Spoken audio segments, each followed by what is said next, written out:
When most people hear $500,000 house, their brain shuts down. $500,000, they imagine stacks of cash, gold bars, a billionaire's lifestyle.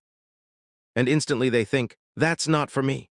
But here's the truth. You don't buy a $500,000 house. You buy a monthly payment, that's it. Banks don't care about the price. They care about one thing. Can you afford the payment every month for the next 30 years? And this is where everything changes. Because when you stop thinking in price and start thinking in payments, suddenly that impossible dream starts to look like a math problem. And math can be solved. Quick reality check. If buying a house required paying $500,000 in cash, nobody would own homes. Not your parents, not your boss, not even that finance influencer with the rented Lamborghini. So relax, you're not behind. You're just thinking about this the wrong way. And in the next section, I'm going to show you the one number that actually decides whether you can buy a house.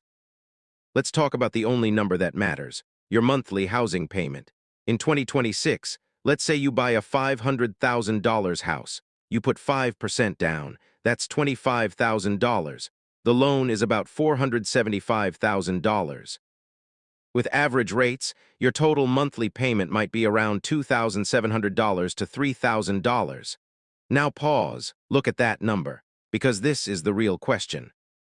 Not, can I afford $500,000?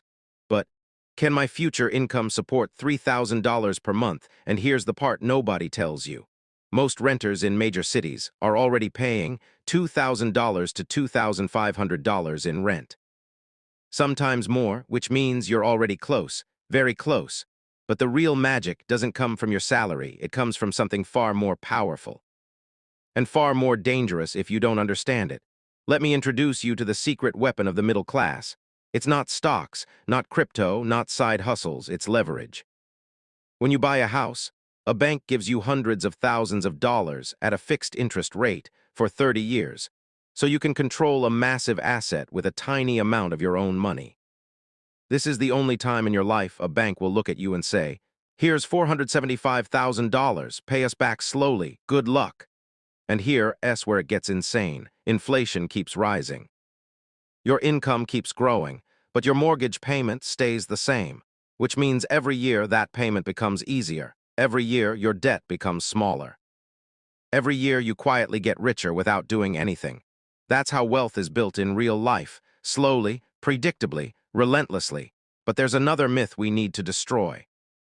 And this one stops more people from buying homes than anything else.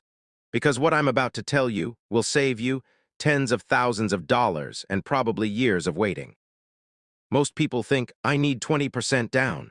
On a $500,000 house, that's $100,000. And the moment they hear that, they quit. They say, I'll never save that. But here's the truth. Very few first-time buyers put down 20%. In 2026, you can buy with 3% down, 5% down, even 0% with special programs. That's $15,000 to $25,000, still serious money, but suddenly not impossible. And here's the part nobody talks about. While you're waiting, trying to save $100,000, home prices keep rising, rates change, and rent keeps stealing your money every single month. Which leads to a brutal question. Is renting actually making you poorer? Let's find out. Let's compare two people, same age, same income, same city, person rents $2,300 per month. That's $27,600 per year. Gone. Forever, no equity, no appreciation, no future wealth. Person B buys $2,800 per month. Yes, higher payment, but part goes to interest, part goes to principal, and part goes to appreciation. Historically, homes rise about 3 to 5% per year. On a $500,000 house, that's $15,000 to $25,000 in wealth every year while you sleep. After 10 years, person A paid $276,000 in rent. Zero ownership. Person B has equity, has appreciation, has options. That's why most millionaires in America didn't start with stocks. They started with a house. And here's the exciting part. You're exactly the right age. Quick question. If future you could time travel back 10 years, what would they scream at you to buy? Exactly.